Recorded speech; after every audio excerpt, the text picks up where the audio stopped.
نحمده ونصلي ونسلم على رسوله الكريم اما بعد فاعوذ بالله من الشيطان الرجيم بسم الله الرحمن الرحيم يا ايها الذين آمنوا ان تتقوا الله يجعل لكم فرقانا ويكفر عنكم سيئاتكم ويغفر لكم واللہ ذو الفضل العظیم۔ اے ایمان والو، اگر تم اللہ سے ڈرتے رہو گے تو وہ تمہیں کفار سے الگ اور ممتاز کر دے گا اور تمہارے صغیرہ گناہوں کو مٹا دے گا اور تم کو بخش دے گا، اور اللہ بڑا فضل والا ہے۔ اللہ وحدہ لا شریک نے بخشش کے جو وسیلے بنائے ہیں ان میں سے ایک بخشش کا ذریعہ شفاعت مصطفیٰ کریم صلی اللہ علیہ وسلم ہے۔ اللہ نے بخشنا ہے تو اپنے محبوب کریم علیہ الصلوۃ والتسلیم کی ذات گرامی کو اللہ تعالیٰ نے اذن عطا فرمایا، اور اس میں کوئی دو رائے نہیں ہے کہ جیسا اذن اللہ تعالیٰ نے اپنے محبوب کو عطا فرمایا ہے ایسا کائنات میں کسی اور کو اذن نہیں عطا فرمایا گیا۔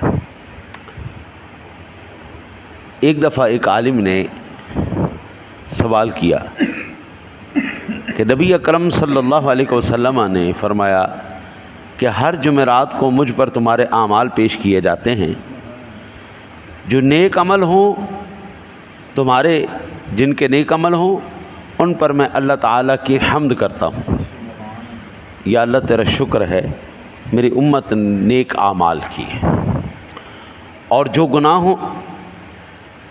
گناہوں والے اعمال میرے پاس پیش کیے جاتے ہیں تو میں تمہارے گناہوں پر استغفار کرتا ہوں، یا اللہ ان کی مغفرت فرما دے، ان کی بخشش فرما دے، ان کے گناہوں کو معاف فرما کر ان کو صراط مستقیم پر چلا دے۔ اب یہاں پر ایک حدیث پاک جو صحیح مسلم شریف کے اندر 3 مقامات پر آ رہی ہے، حضرت جابر رضی اللہ تعالیٰ عنہ سے ایک طویل حدیث کے آخر میں ہے کہ ان لوگوں کو دوزخ سے نکالا جائے گا جنہوں نے لا الہ الا اللہ کہا ہوگا۔ جس بھی بندے نے صدقے دل کے ساتھ لا الہ الا اللہ کہا ہوگا، یا جن کے دل میں ایک جو کے برابر بھی نیکی ہوگی، ان کو اللہ تعالیٰ آخر کار سزا دینے کے بعد جہنم سے نکال کے جنت کے صحن میں ڈال دے گا۔ جنت کے صحن میں جب ڈالے گا تو اہل جنت ان پر پانی چھڑکیں گے۔ اہل جنت جلے بھنے ہوئے آئیں گے نا، جلے بھنے ہوئے کالے کالے ہو کے جب آئیں گے تو جنت میں جیسے ہی آئیں گے تو اہل جنت ان پر پانی چھڑکیں گے۔ اس پانی کی برکت سے وہ حوض کوثر کا پانی جب ان کے اوپر چھڑکا جائے گا، ان کے جلن کے آثار سارے دور ہو جائیں گے، زندگی اور تر و تازہ اور آثار نمودار ہو جائیں گے، سارا جسم ساری کھال بالکل نیو ہو جائے۔ سے مسلم شریف کے حدیث پاک۔ یہاں پر اب ان احادیث سے، ان آیات مقدسات سے سوالات پیدا ہوتے ہیں۔ پہلا سوال، جب نبی اکرم صلی اللہ علیہ وسلم نے دنیا میں گناہ گاروں کے لیے استغفار کر لیا تو پھر حشر میں شفاعت کیوں ہوگی؟ پہلا سوال، جب دنیا میں ان کے لیے استغفار فرما لیا تو پھر حشر میں شفاعت کیوں ہوگی؟ نمبر 1، اور جب دنیا اور قبر میں شفاعت ہو چکی، جیسے ہی سوال پوچھا جاتا ہے نا، ما کنت تقول فی حق ھذا الرجل الذی بعث فیکم، قبر میں جب پوچھا جاتا ہے ہاں بھائی بتا اس ہستی کے بارے میں کیا کہا کرتا تھا اپنی زندگی میں، تو جو ایمان والا ہوتا ہے اس کا سادہ سا جواب ہوتا ہے، جی ھذا نبی محمد الرسول اللہ، یہ میرے نبی جناب محمد الرسول اللہ صلی اللہ علیہ وسلم ہیں۔ عاشقوں کا جواب اس سے ذرا برعکس ہوتا ہے، عاشق کہتے ہیں مر کے پہنچا ہوں یہاں اس دل ربا کے واسطے، ہم تو مرے اس لیے تھے کہ حضور کا دیدار ہوگا۔ تو حضور نبی اکرم صلی اللہ علیہ وسلم کا جب دیدار ہو جائے گا، سوال جواب ہو جائیں گے، جو بندہ کامیاب ہو جائے گا تو اللہ وحدہ لا شریک پھر ارشاد فرمائے گا نم کنومت العروس، اے بندے اس طرح سو جا جس طرح پہلی رات کی دلہن سوتی ہے۔ سوال ہو چکے، جواب ہو چکے، صلہ اس کا مل گیا. کیا ملا؟ جنت کا بستر مل گیا، جنت کی کھڑکی مل گئی. تو کہتے ہیں جب دنیا میں اور قبر میں شفاعت ہو چکی، پھر بعض گناہ گاروں کو دوزخ میں عذاب کیوں ہوگا؟ سوال کرنے والوں نے کہاں پہ جا کے سوال کیے؟ تو اس کا جواب یہ ہے کہ نبی اکرم صلی اللہ علیہ وسلم ان کے ہی لیے شفاعت آپ کی فرمائیں گے جن کی شفاعت اللہ تعالیٰ آپ کو اجازت دے گا. پہلی بات، سرکار ان کی شفاعت فرمائیں گے جن کی اللہ ارشاد فرمائے گا محبوب اس کی بھی شفاعت کر دو، اس کی بھی کر دو، اس کی بھی کر دو. اور یہ جائز ہے کہ اللہ تعالیٰ اپنی حکمت سے بعض گناہ گاروں کی شفاعت کی اجازت آپ کو دنیا میں دے، بعض کی شفاعت کی اجازت آپ کو حشر میں دے. ٹھیک ہو گیا؟ گناہ گاروں کی دو قسمیں ہو گئی. ایک وہ گناہ گار جن کی شفاعت حضور دنیا میں ہی فرما دیں گے، ایک وہ شفاعت جناب رسالت مآب صلی اللہ علیہ وسلم جو حشر میں ہوگی. اور جن کو دوزخ میں ڈالا جائے گا ان کی شفاعت کی اجازت آپ کو نہ دے، بلکہ محض اپنا فضل ظاہر فرمانے کے لیے کسی کی شفاعت کے بغیر اپنے مجرد کرم سے ان کو بخش دے اور دوزخ سے نکال دے. اس میں کوئی شک نہیں. ٹھیک ہے نہیں؟ اللہ جس کو چاہے دوزخ میں ڈالے، اللہ جس کو چاہے جنت میں ڈالے. بھائی جان، اللہ وحدہ لا شریک کے کسی بھی فیصلے پر کسی کو کوئی اعتراض نہیں ہے، کوئی نہیں کر سکتا. اللہ جب چاہے جہنم میں ڈالے، جب چاہے نکالے. تو یہ اس کے کرم نوازی ہوگی جی. ٹھیک ہے جی.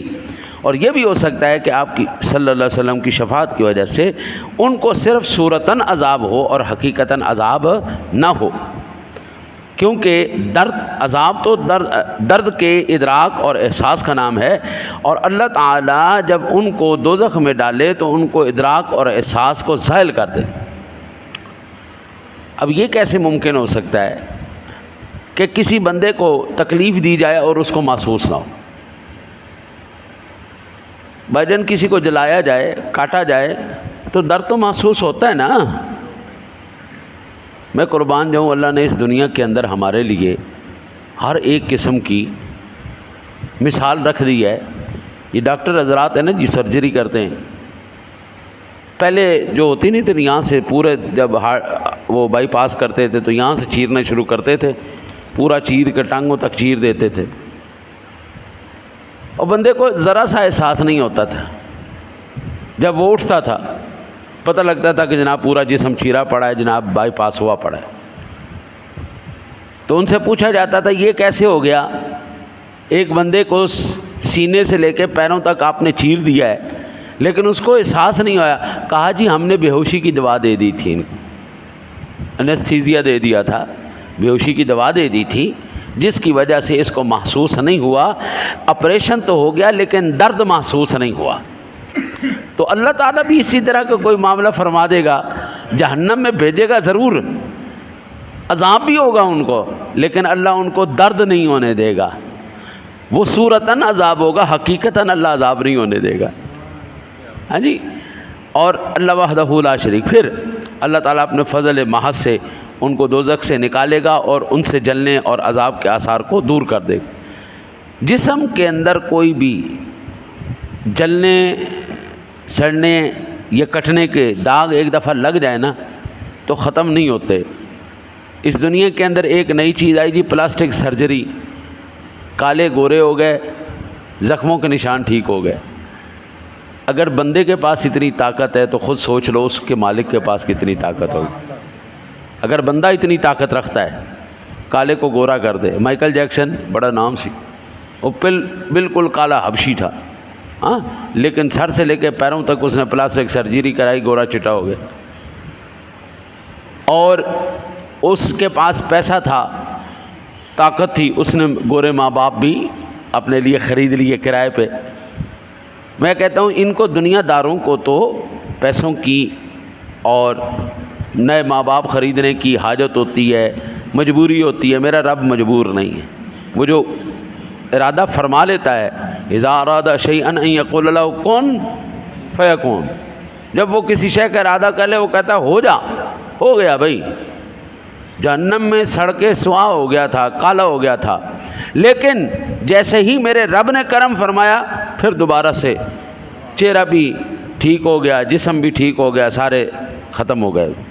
اور دوسرا جواب یہ ہے، دوسرا جواب جو یہ ہو سکتا ہے کہ دنیا میں آپ ان کی پردہ پوشی یا تخفیف عذاب کے لیے یا قبر کے عذاب سے نجات کے لیے استغفار کریں، اور حشر میں بالکل یا عذاب سے نجات کے لیے استغفار کریں۔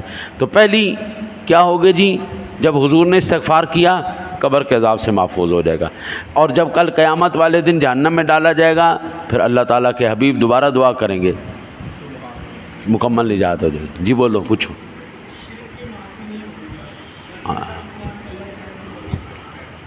نہیں ٹھیک ہے، اس یہ قرآن پاک کی آیت ان اللہ لا یغفر ان یشرک بہ ویغفر ما دون ذلک لمن یشاء، یہ بالکل ایسا ہی ہے، اللہ شرک معاف نہیں کرتا، ٹھیک ہے نا جی، شرک معاف نہیں کرتا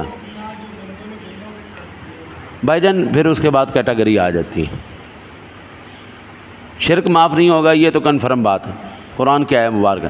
اس کے بعد جو بندوں نے کیا، جو اس نے کیا چونکہ چنانچہ حالانکہ یعنی کہ پھر ہمیں قرآن نہیں بتاتا۔ پھر پکڑ کرنے پہ آئے تو پھر بھائی جان یہ بھی پکڑ ہوگی، آپ نے مسجد سے جب گزرے تھے تو اس پہ اتنی سی جو آپ کے کپڑوں کے ساتھ گندگی لگ گئی تھی وہ بھی کیوں پھینکی تھی، پکڑ اس پہ بھی ہوگی۔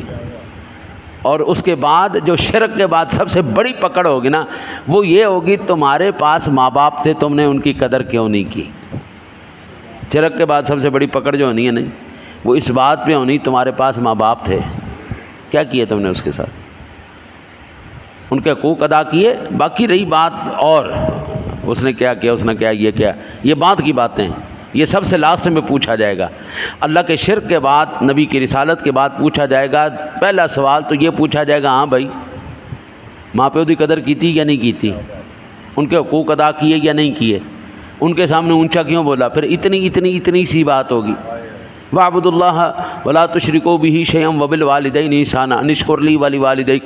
قرآن میں ایک نہیں کئی مقامات پر اللہ نے اپنی عبادت کے بعد فوراً ماں باپ کا ذکر کیا جی۔